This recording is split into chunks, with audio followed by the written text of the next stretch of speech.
Dans le cadre du mois de la francophonie, nous recevons chaque semaine une personnalité inspirante.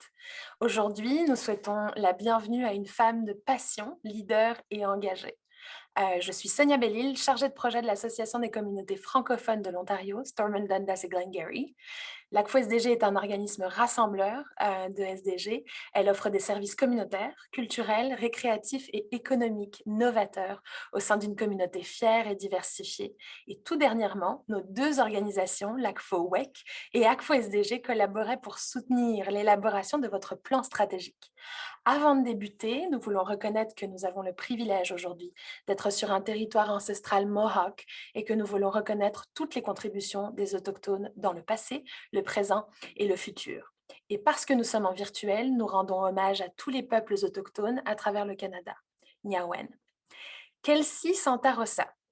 Bonjour, merci d'avoir Bonjour. accepté de faire cette entrevue avec nous. Kelsey, vous êtes une femme leader communautaire et politique.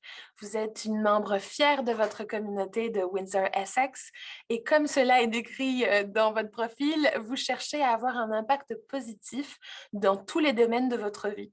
Rien que ça. Vous avez été évaluatrice linguistique pendant 2 ans avant d'assumer le rôle de coordinatrice de projet pour un projet novateur d'amélioration de la prestation de services dans le secteur de l'établissement.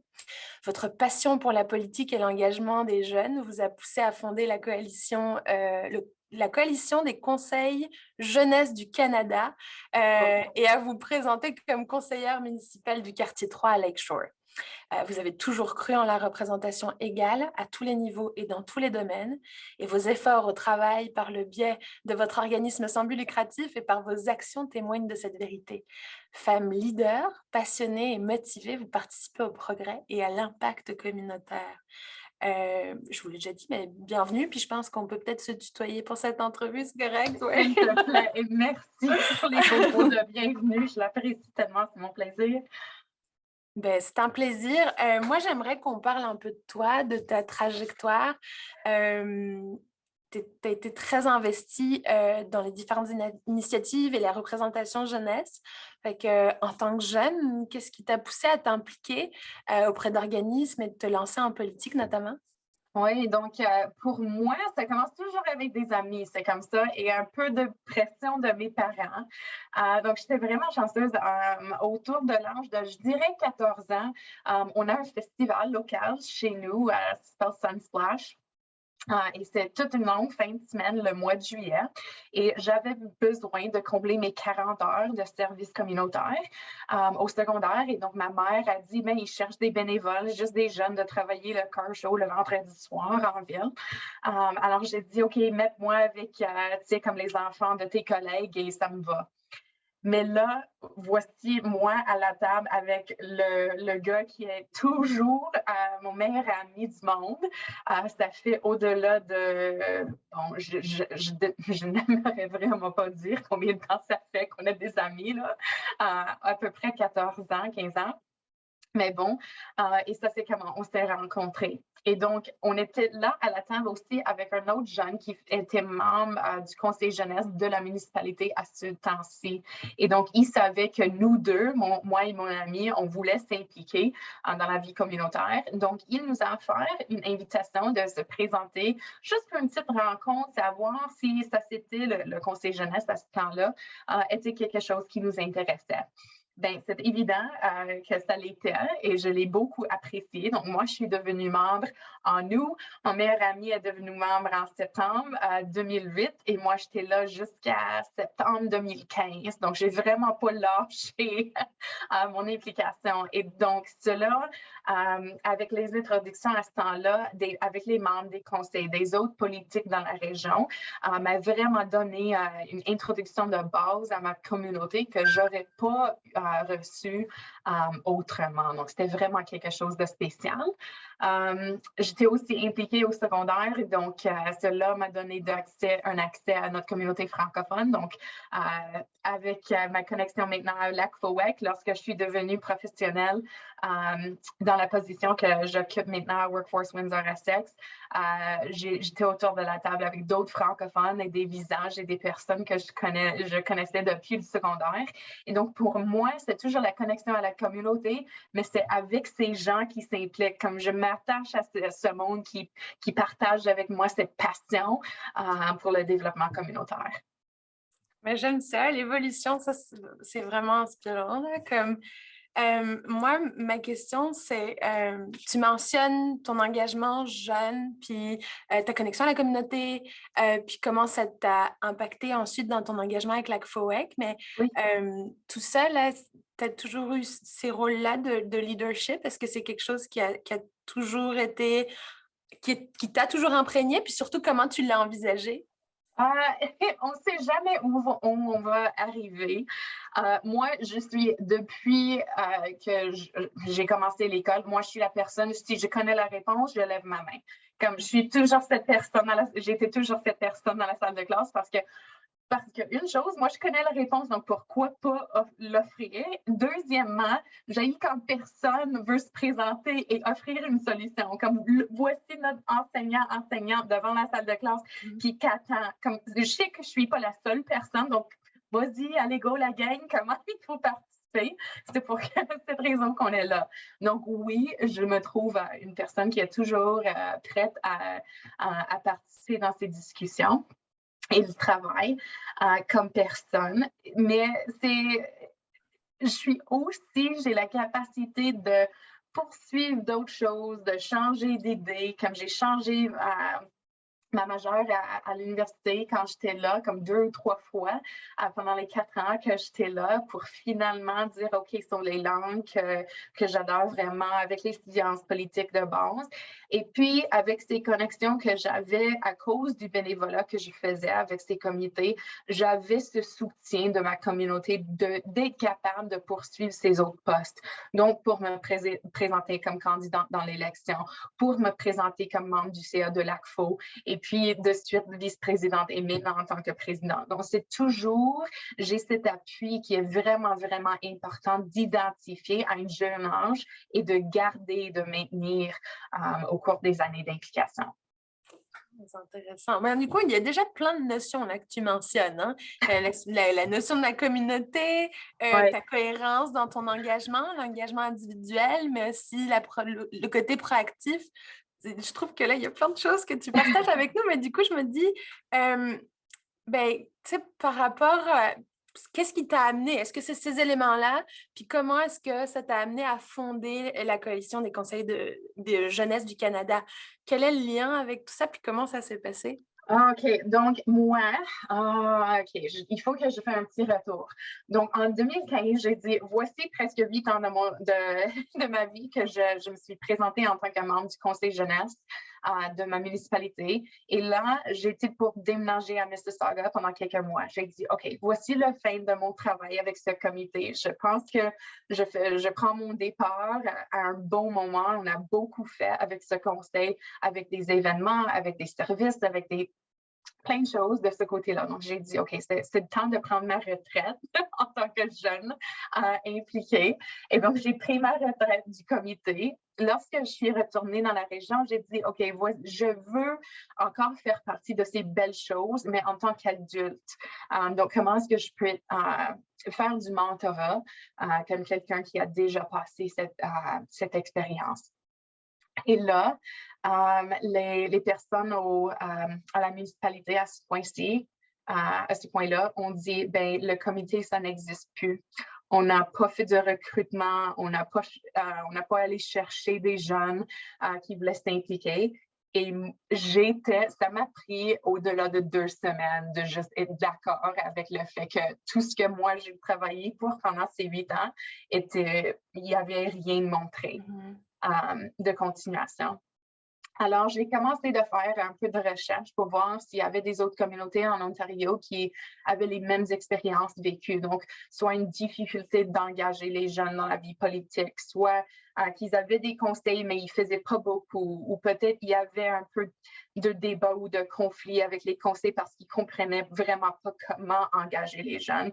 Et donc, j'ai identifié, je pense, à ce point-là, en 2016, au-delà de 96 conseils jeunesse dans la province, donc soit au niveau municipal, soit avec un membre un autre membre élu, normalement, qui fait partie du Parti libéral, mais du côté-là, il y avait au-delà de 96. Mais il y avait beaucoup que j'ai identifiés qui n'avaient pas le soutien ou l'appui des administrations et des municipalités locales. Et c'est pour ça que j'ai fondé la coalition. C'était pour offrir des ressources, d'offrir un réseau virtuel pour appuyer pas juste les jeunes, mais les adultes qui ne savent pas quoi faire avec eux autres. Ils sont peut-être plus âgés, ils ne savent pas comment engager les jeunes, comment leur parler, comment leur permettre de diriger et de vraiment créer un plan d'action qui leur sert. Et donc, c'est ça la mission vraiment de la coalition. Alors, j'ai connecté avec du monde qui avait les mêmes intérêts et maintenant, on a un CA vraiment engagé qui inclut le plus jeune député maire de l'Ontario de son histoire, donc, qui a été élu à 19 ans. On a du monde qui travaille pour la province, aussi avec les municipalités et les autres consultants.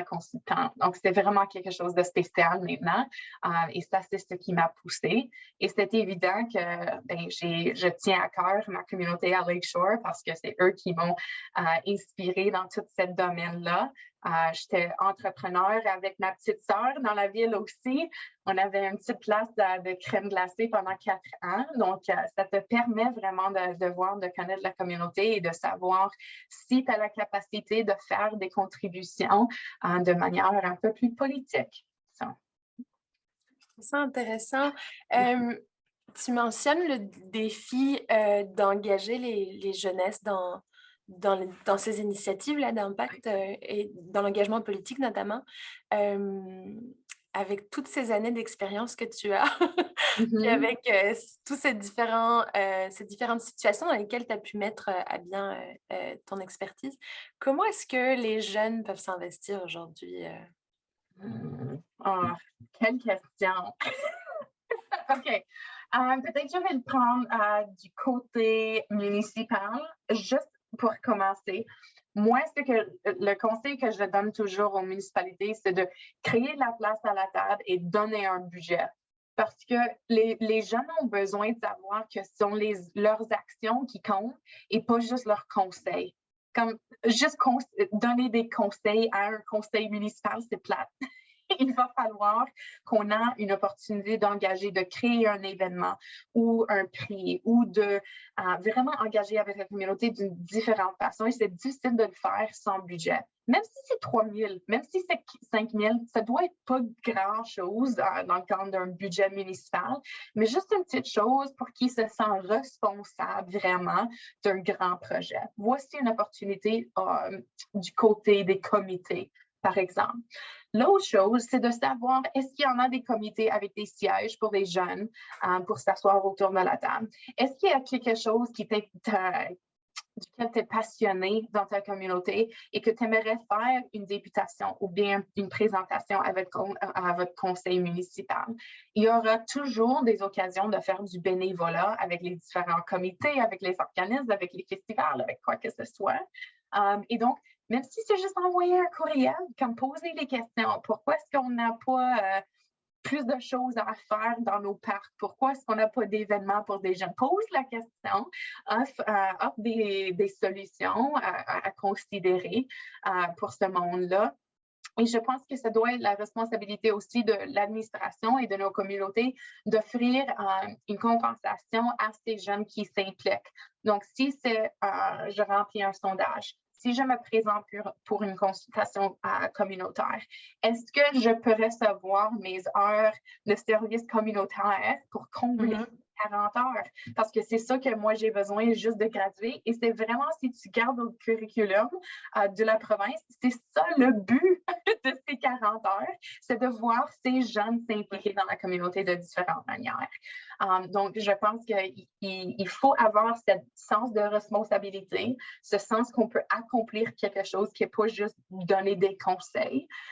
et qu'on reçoit quelque chose à la fin de la journée. Donc, soit un bon kudos pour le beau travail qui a été fait, soit c'est 40 heures, une contribution, une lettre, un certificat, quoi que ce soit, juste pour les remercier, de les encourager de continuer le beau travail. Merci.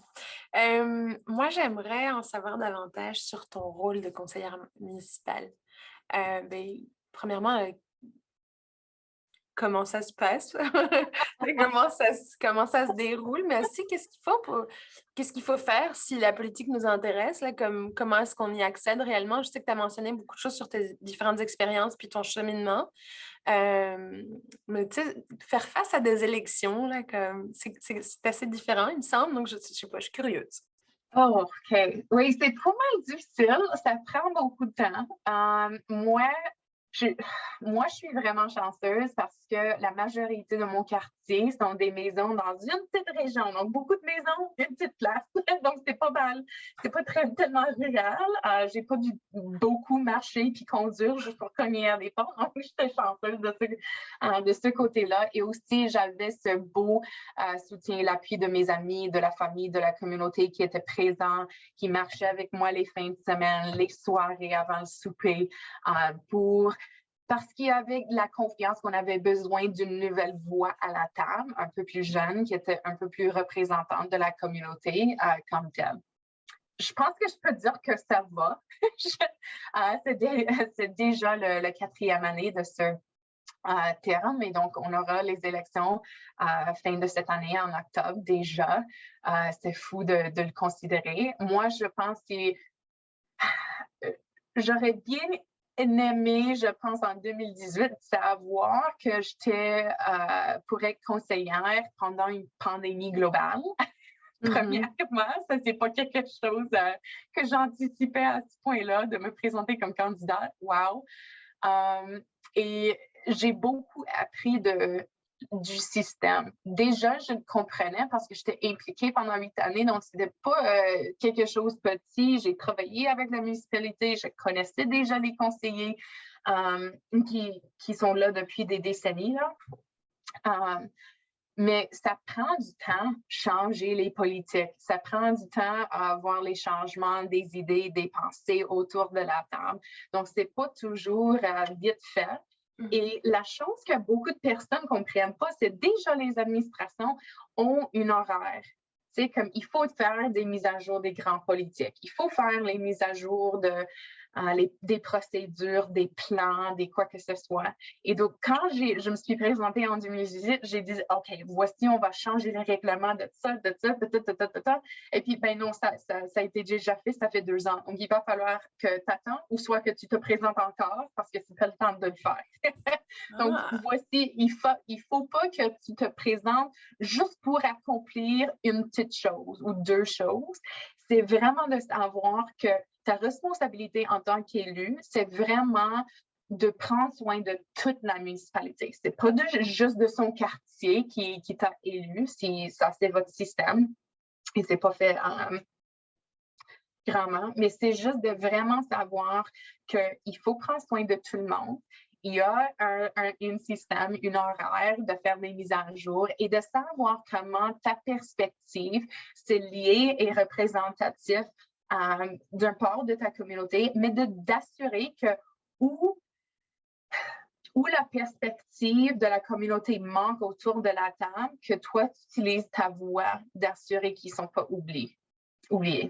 Ce monde-là. Donc, moi, je ne peux pas représenter la communauté immigrante, par exemple, qui commence à grandir dans ma communauté, dans la municipalité. Je suis pas parent, donc comment est-ce que je peux poser les questions pour assurer la représentation des jeunes familles aussi, parce que j'en ai des amis qui le sont. So, comment est-ce qu'on garde cette connexion communautaire pour assurer qu'on prenne les décisions qui servent à tout le monde? Merci. Moi, tu as mentionné quelques-unes de tes convictions puis de tes priorités. Donc, on a parlé de ton parcours, on a vu un petit peu comment tu accédais à tout ça, qu'est-ce qui t'a motivé. Aujourd'hui, si on prenait un instant, là, quelles sont tes priorités? Quels sont tes objectifs? Puis si on devait faire un bond dans 10 ans, ma question est longue, hein? En me Quel disant, est OK, ouais, quel est ton priorité, rêve? OK. Ah, oh God. Oh, ça, c'est beaucoup. OK.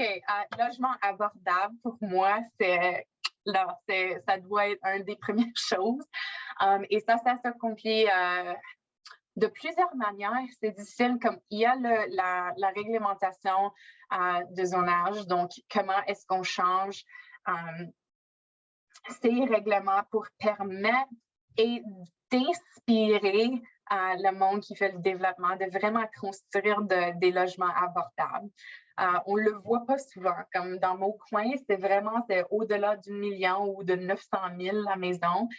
Moi, je pense que je viens, et je suis vraiment chanceuse moi-même, d'avoir acheté une maison cette année, mais j'ai payé presque 300 000 pour la maison et un jour et demi avant que je l'ai pris, la banque a dit non. Comment ça, tu as payé presque 300 000? Tu n'as pas le droit de vivre là-dedans. Comme, si tu veux l'acheter, il va falloir que tu nous promets que tu vas installer tes planchers, que tu vas finir avec tes fenêtres. Et ça, c'est le plan déjà. Mais ça, c'est la qualité qu'il faut payer pour du logement à ce point-ci. Sans être mariée, je travaille un emploi et demi avec ma poste comme conseillère et j'étais pas,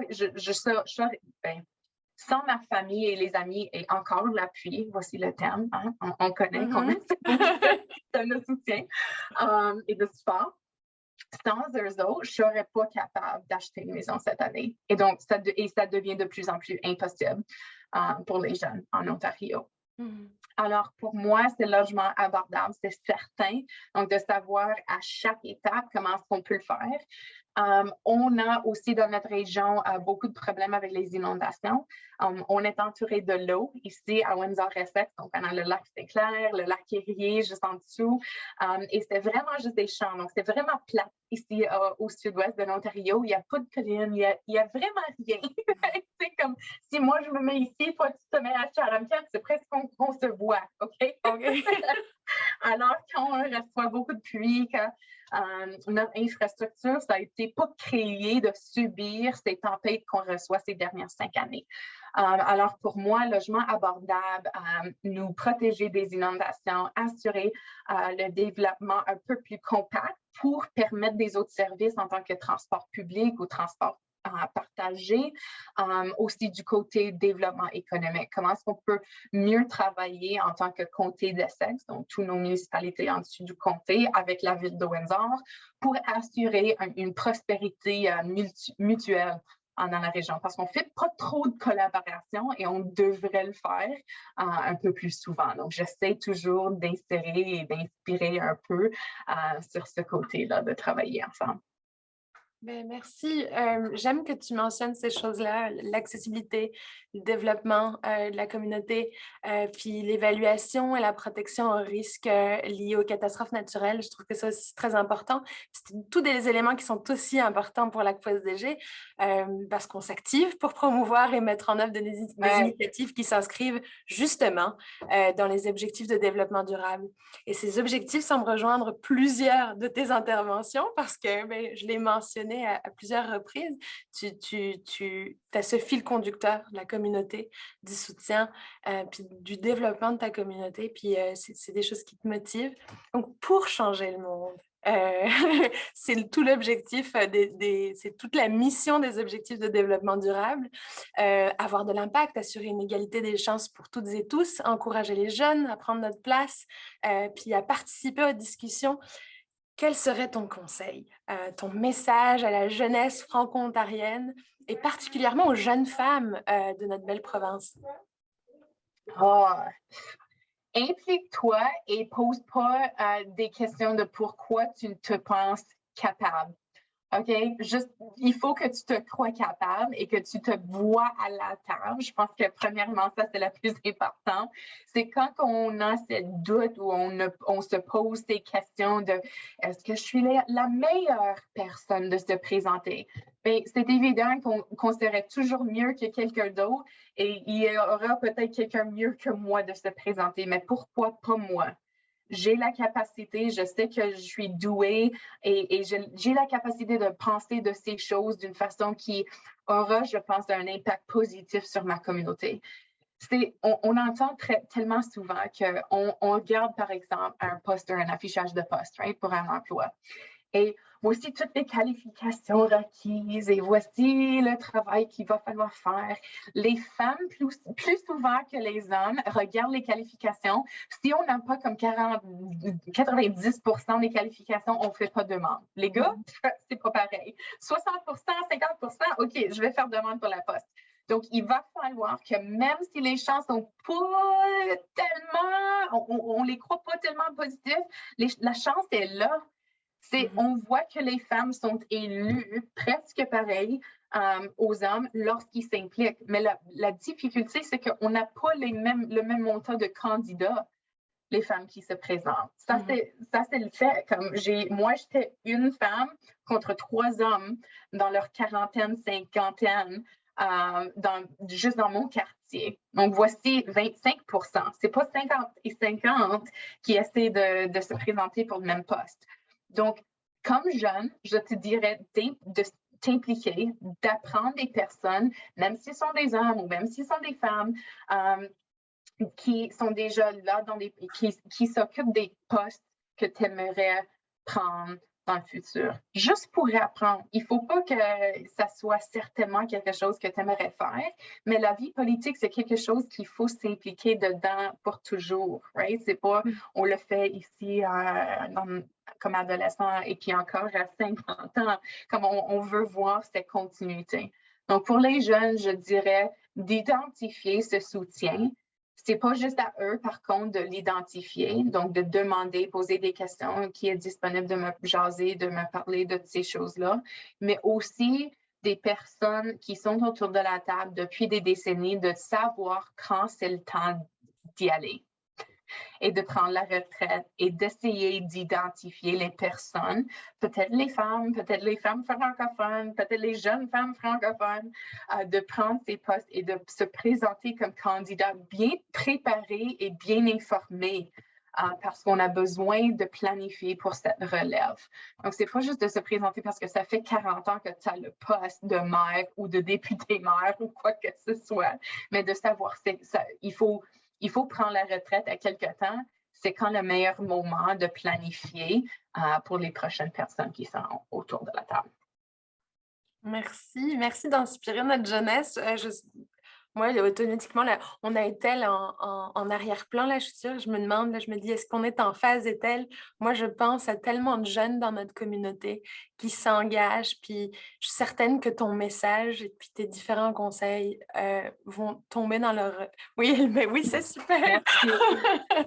Donc oui, non, je pense à ces jeunes-là que j'ai eu l'honneur et le plaisir de rencontrer, puis je suis vraiment contente que tu apportes ces différents éléments-là, Kelsey. Merci. Oui, puis il y a une citation qui m'est venue, c'est « Elle y croyait, donc elle l'a fait ». Exactement. J'aime tellement cette citation, je me dis que c'est tellement important d'abord d'y croire individuellement, puis de se faire confiance pour y arriver. Moi, je vais aller sur une dernière question. Je pense qu'on a encore un petit peu de temps. En temps de pandémie, là, les jeunes, les migrants, les aînés, les personnes qui sont marginalisées, il y en a plusieurs autres là, qui souffrent. On a beaucoup d'informations, on a beaucoup de choses qui sont partagées, puis parfois on a l'impression que ça donne l'effet contraire, que ces informations deviennent des désinformations, on marginalise davantage, on creuse les clivages qui étaient déjà présents, puis il y a beaucoup de gens qui se retrouvent à la rue, en détresse, puis en situation de vulnérabilité très avancée.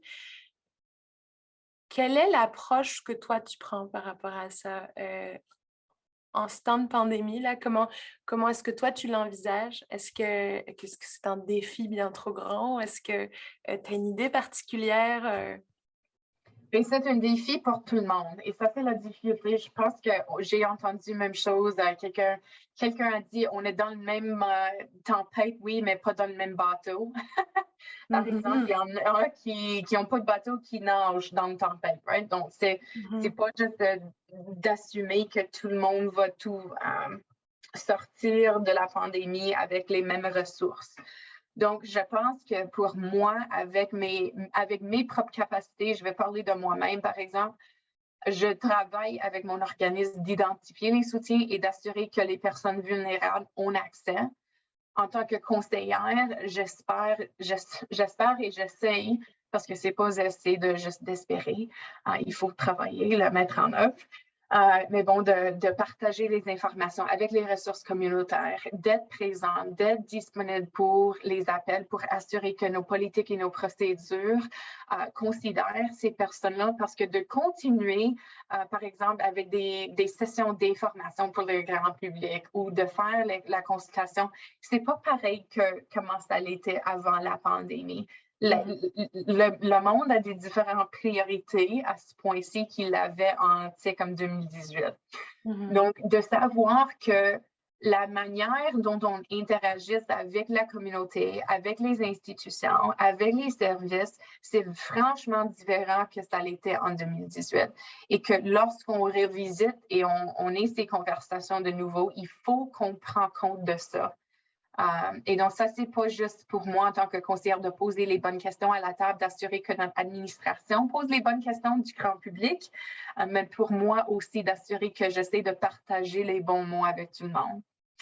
Il faut aussi demander les fonds ou besoins, right? Savoir qui est la meilleure personne ou le meilleur service pour les différents membres. Et ça, c'est juste d'être impliqué et d'être informé pour savoir comment connecter le monde au possible.